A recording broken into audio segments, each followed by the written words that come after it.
Title: Homeless man returns lost wallet with $5,000. What happens next shocked everyone. Estimated length: 15 to 17 minutes when narrated slowly at 130-140 words per minute with emotional pauses, dramatic music swells, and natural silence for impact. The city was alive that autumn afternoon. Leaves skittered across the sidewalk as the wind picked up.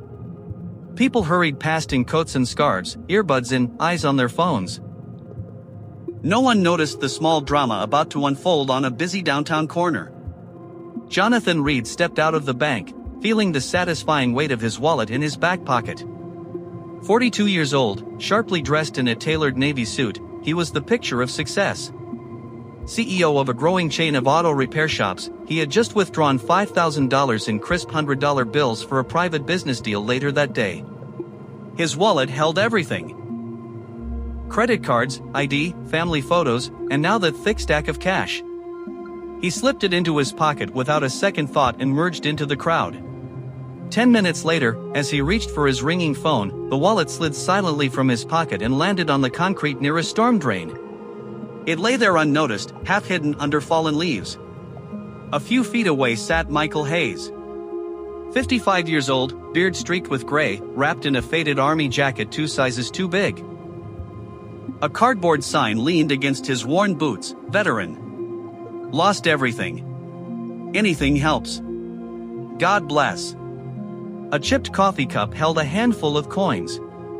8 years on the streets had taught Michael patience. He watched the world pass by, rarely meeting anyone's eyes. He wasn't begging for pity, just survival. Then he saw the wallet. He crawled forward slowly, picked it up, and felt its unusual heaviness. Heart pounding, he glanced around. No one was looking. He opened it. Stacks of $100 bills stared back at him. He counted quickly, $5,000. More money than he'd held in a decade. Enough to rent a room for months. Buy warm clothes, real food, a bus ticket out of the city. Maybe even a cheap phone to call his kids, whom he hadn't spoken to in years. His fingers trembled over the cash. No cameras pointed his way. No witnesses. He could take it all, leave the empty wallet on the ground, and disappear into the crowd. No one would ever know. Michael closed his eyes. He pictured his daughter's face at 16, the last time he saw her before his wife took the kids away. He pictured hot showers, a bed with clean sheets, a job interview where he didn't smell like the streets. All of it within reach.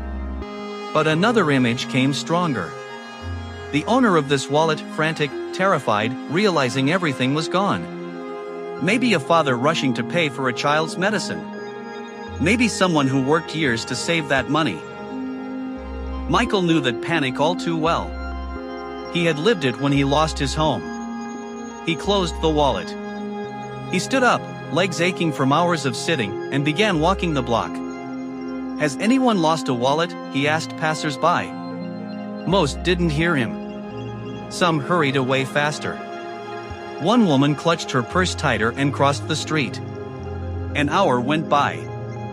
Then 2.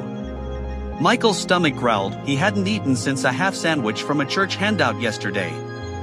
His feet blistered in old boots.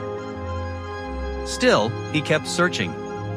Finally, he spotted a man across the street retracing his steps, patting his pockets repeatedly, face pale with growing dread. The man looked like he might be sick. Michael recognized the expression immediately. He waited for the light, crossed carefully, and approached. "Excuse me, sir, did you lose a wallet?" Jonathan turned, ready to dismiss yet another street person. But when he saw the thick leather wallet extended toward him, his breath caught. That's mine." He snatched it, flipped it open, and rifled through the cash. Every bill was there. $5,000 untouched. Jonathan stared at the man in front of him, at the worn jacket, the tired eyes, the simple honesty on his face. "You found this? With $5,000 inside, and you're just giving it back?" Michael nodded. "It's not mine to keep, sir. You dropped it fair and square, but it's still yours." Jonathan's mind reeled. He had heard stories, sure. But in real life? People in this man's position didn't return money like this. They survived however they could. He pulled out 5 $100 bills. Here, please. Take this. You saved my life today. Michael gently pushed Jonathan's hand away. Thank you, but no. I didn't do it for money. I did it because it was right. I know what losing everything feels like. I wouldn't put that on another soul. Jonathan felt something crack inside his chest. He wasn't used to being speechless. What's your name? Michael Hayes. Michael. I'm Jonathan Reed. I own Reed Auto Repair, 12 shops across the city. You're a veteran? Michael gave a small nod. Army. Long time ago. Jonathan studied him for a long moment. Would you come have dinner with me? My treat. I'd like to hear your story if you're willing. Michael hesitated. Kindness from strangers usually came with a catch. But the man's eyes were sincere. He nodded. They walked to a quiet Italian restaurant nearby. Michael sat at a real table for the first time in years, white tablecloth crisp under his hands. The waiter brought water in real glasses. Michael ate slowly, warm bread, salad, pasta, steak, savoring every bite like it might disappear. Between courses, he told his story. No self-pity. Just facts. The factory shut down. The unpaid bills. The eviction. His wife leaving with the kids. The slow descent into homelessness. How he still shaved every morning at the shelter, kept his jacket clean, refused handouts that felt wrong. Jonathan listened without interrupting. When Michael finished, the table was quiet for a long time. Finally, Jonathan spoke softly. My father was a mechanic. He built my first shop from nothing. He always said the measure of a man isn't how many cars he fixes, it's whether he does the right thing when no one's watching. Today, you reminded me of him. He reached into his briefcase and slid a business card across the table. I want to offer you a job. Shop manager at my flagship location. Full salary, benefits, health insurance. I'll advance your first 2 months' pay so you can get an apartment today if you want. This isn't charity, Michael. This is recognition. You proved today you're the most trustworthy man I've ever met. Michael stared at the card, eyes filling with tears. He quickly blinked away. He tried to speak, but only managed to whisper. Thank you. 6 months later. Michael had a small one-bedroom apartment with real furniture. Clean clothes that fit. A phone with photos of his daughter and son who had started answering his calls again. Slow visits, cautious hugs, but rebuilding all the same. At work, he became Jonathan's most valued manager. Customers loved him. Employees respected him. He mentored young mechanics, hired other veterans down on their luck, and ran the shop with quiet integrity. Jonathan and Michael became unlikely friends. Golf on weekends, family barbecues, real talks about life. Jonathan often said Michael had saved him more than he had saved Michael. Because in a cynical world, Michael restored something precious, belief in human goodness. The local news caught wind of the story. Homeless veteran returns $5,000 wallet, receives new life in return. It went viral.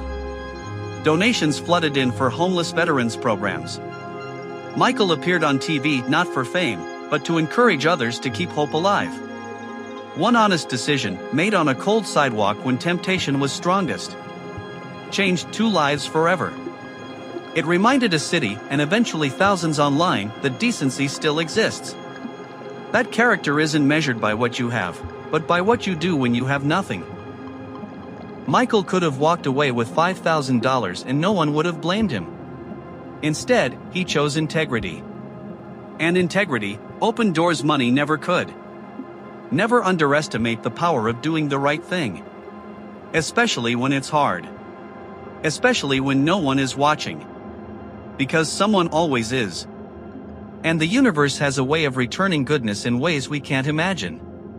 If this story restored even a little of your faith in people, hit that like button, subscribe to Kind Heart Tales for more stories that prove humanity is still beautiful, and share it with someone who needs hope today. Thank you for staying till the end. You're the reason stories like this matter. Be honest. Be kind. And never stop believing in second chances. See you in the next story. Red Heart.